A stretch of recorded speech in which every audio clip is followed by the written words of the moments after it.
Hello everyone, welcome to another Halloween Season review. Today I'm reviewing Jungo. This is a fun new card game from Happy Camper, and I'd like to thank them for sending over a copy for review. This is a game for 2 to 5 players ages 8 and up. And Happy Camper, man, they have been doing an amazing job getting out some great fun card games. If you may recall, I've done some reviews of their games in the past. I believe Trio was the first one. So Trio, really fun. Combo's another one, which I actually went to go find and I can't place at the moment.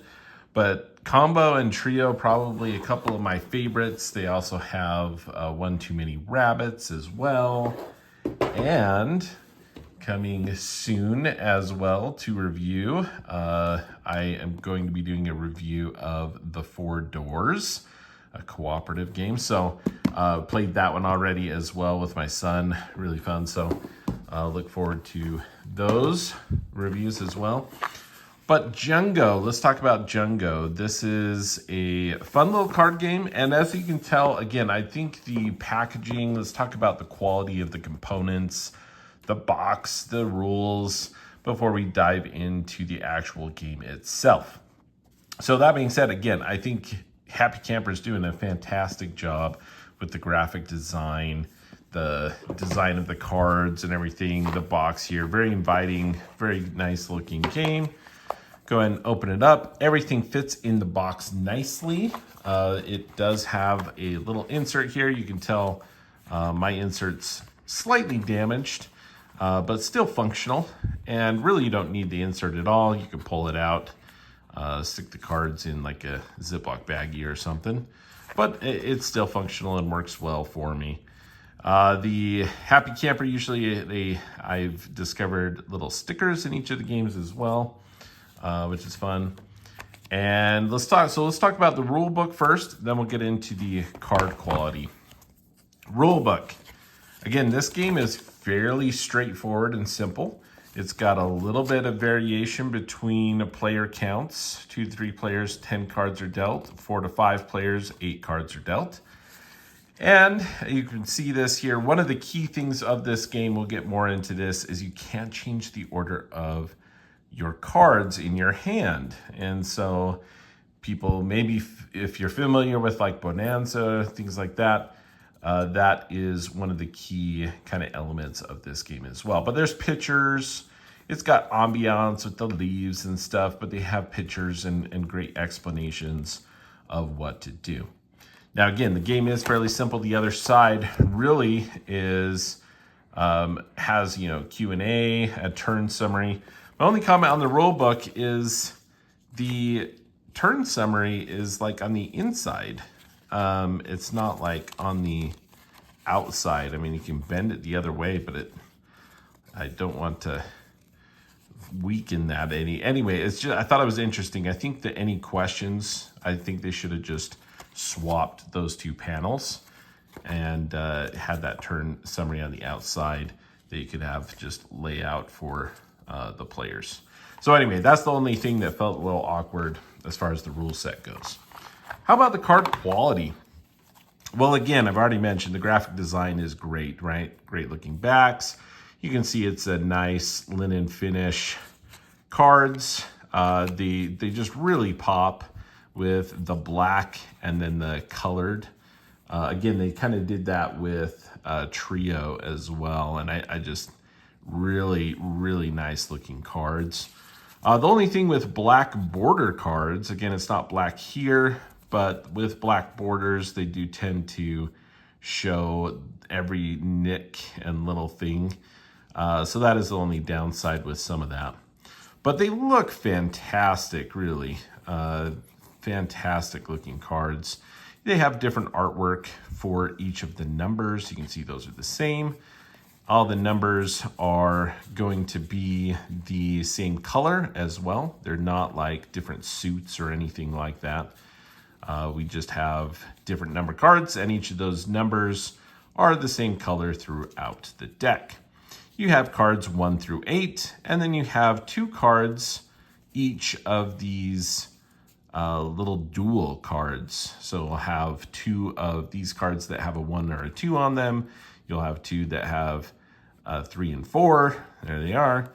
And 5 and 6 and 7 and 8, right? So that comprises the entire deck. And yeah, just fantastic quality cards, which is exactly what you want in a card game. So let's talk about the actual gameplay of Jungo. What is the objective of this game? The objective is to get rid of your cards. You want to be the first person to get rid of all of the cards that are dealt to you. How do they shuffle? Oh, they shuffle great. Great quality cards. They really make a big difference, right? If you're playing a card game that's, I mean, all you're getting are cards, you want them to be top-notch quality, and these definitely are. All right. So when you deal these out, again, setup, very easy. You don't have to change or pull out cards depending on player count. 3, 4, 5, 6, 7, 8. I think that's 8. Now I can't remember. Was it 8 for the, or 10? I think it's 10, isn't it? For, yeah. Get some sample hands here, walk you through some of the gameplay, and go from there. 1, 2, 3, 4, 5, 6, 7, 8, 9, 10. Perfect. All right, we'll take a look at this hand in a moment. But basically, you're going to deal out those cards. You're going to have a deck in the middle, and you're going to randomly choose who goes first. Now, you need to probably remind your new players, especially, that they're not going to, they can't reorganize the cards in their hand, right? So here, people are going to start, I'll be like, oh, I want to pick up and move this 8 over here with this other 8. Don't do that. All right, so here it's all about adjacency. So you can't manipulate or move the cards in your hand as it is, but you can play from anywhere. You don't have to play from the front or back. And so whoever's going to start, there's no card that starts the game. So whoever starts gets a clean slate, and they get to play whatever. You can play 1 card of any number, or you can play any number of cards of the same number that are adjacent to each other. So for example, I could play an 8. I could play this 2. I could really play any single one of these. I could also play these 2 4s if I wanted, and play those. I could not be like, I want to play 2 8s and take this one and that one. Can't do that, all right? So again, maybe I would start small, and I would just go ahead and start with 1. And then it would go on to the next player.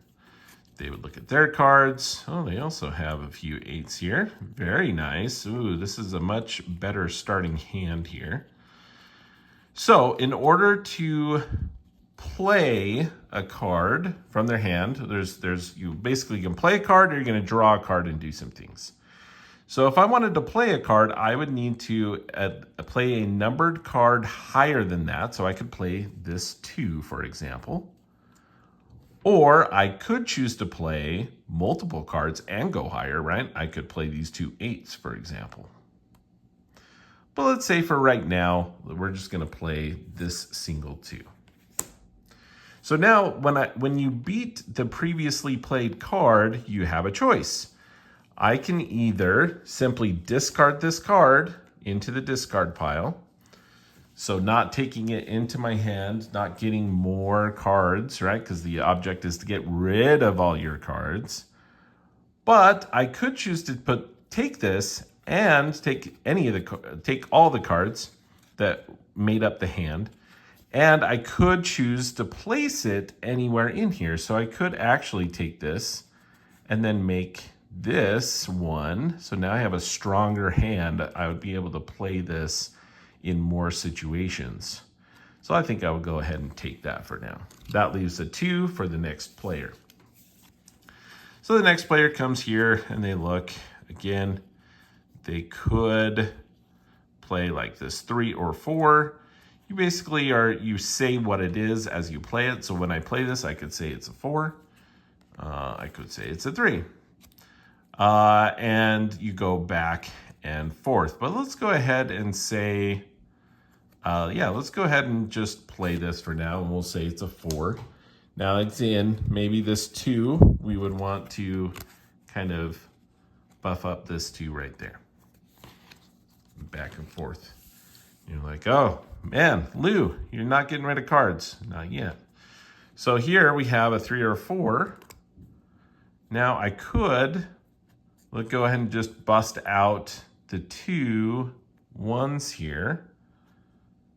And let's go ahead and do that. And so I could take this or discard it. I'm going to go ahead and take it and add it to this 4. And then that leaves it up to this player.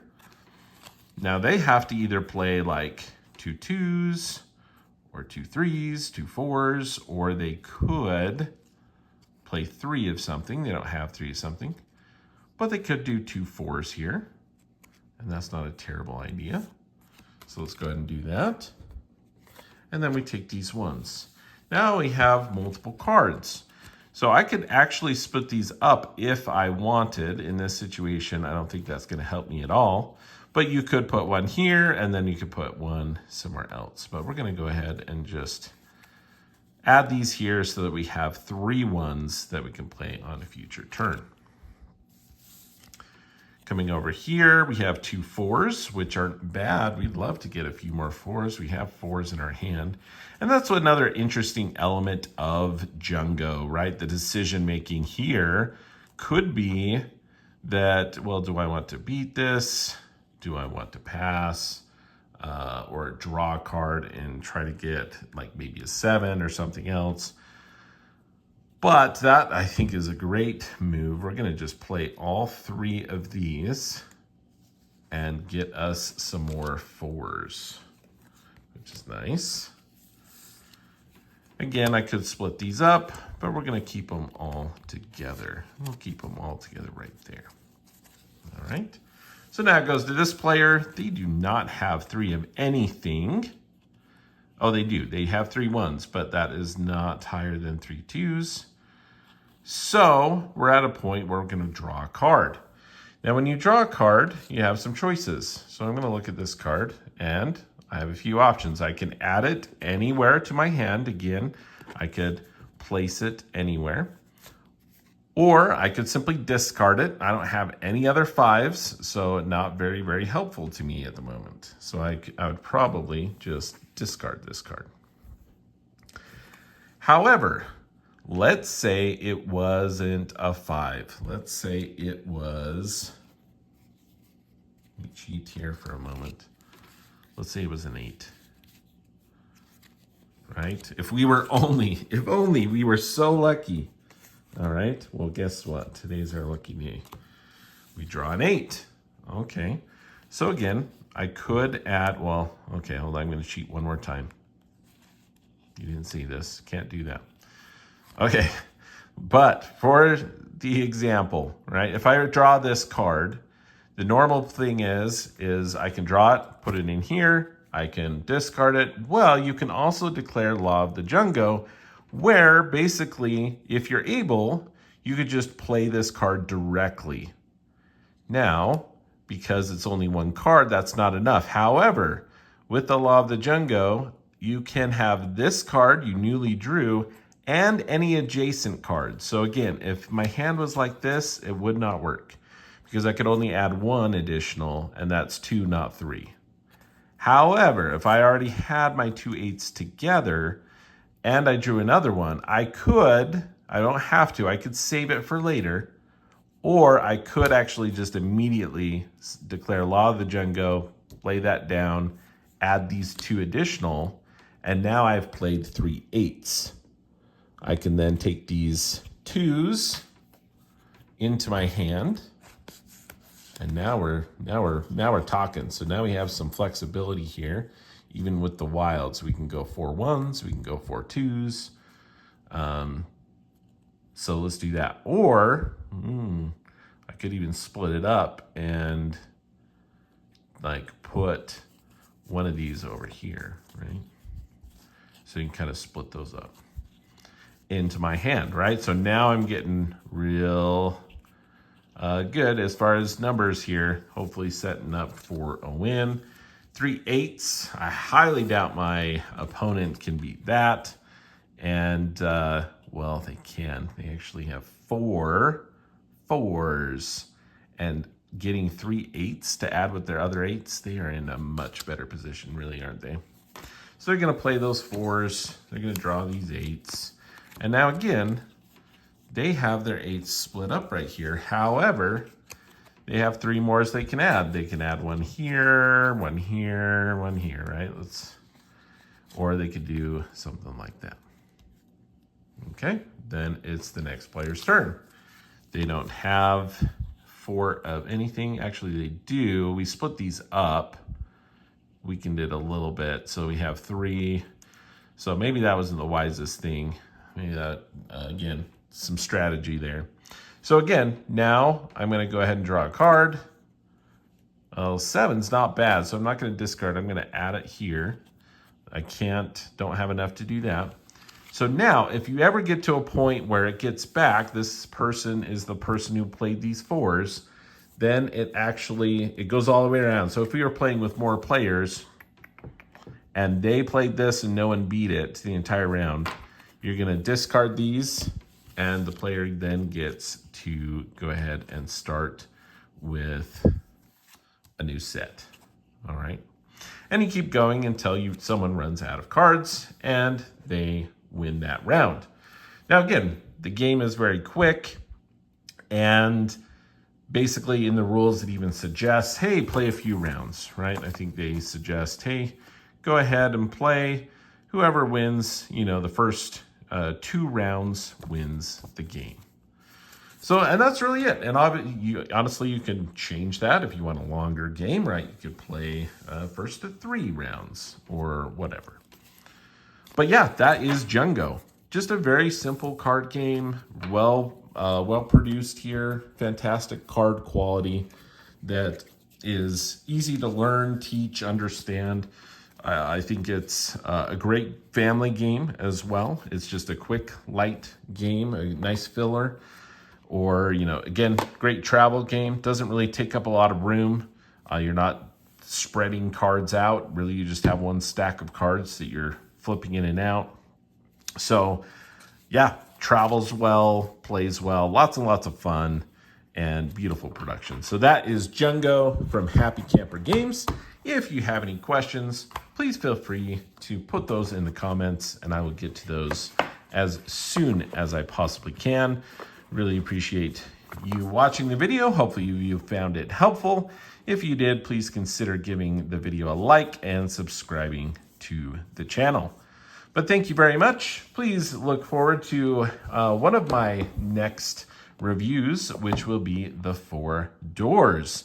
This is one designed by, of course, the co-op champion, MVP, Matt Leacock, with Matthew Riddle and Ben Pinchback.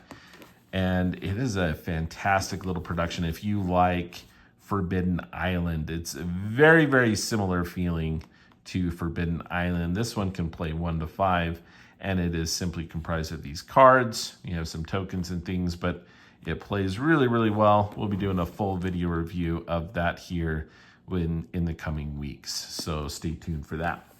But thank you very much. That is how Lou sees it.